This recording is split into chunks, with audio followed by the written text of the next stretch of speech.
going to go ahead and read our Bible verse for the week, and we're going to find our verse in Jeremiah 29:11. Jeremiah 29:11, and it says, "For I know the plans that I have for you, declares the Lord, plans to prosper you and not to harm you, plans to give you a hope and a future." Jeremiah 29:11. So what this verse means is that God does not make mistakes. We were created on purpose and for a purpose that glorifies Him. We don't have to be scared of our future because He has a plan for our life. Even before we were born, He had this plan worked out for us. He holds us in the palm of His hands. Even if we look around at our situation and we don't see hope or a future, we can rest easy knowing God's timing is not our timing. He sees all and is working all things together for our good. In the right time, He's the one that makes things happen. But we need to put our faith in Him and in Him alone. God is taking care of us and He's already worked it out.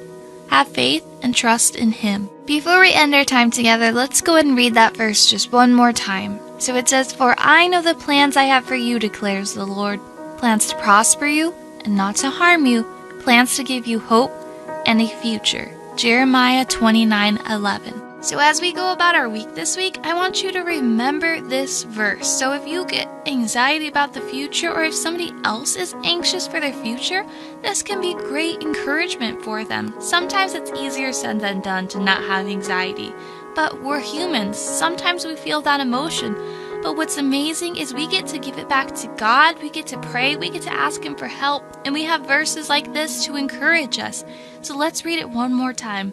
"For I know the plans I have for you, declares the Lord, plans to prosper you and not to harm you, plans to give you a hope and a future."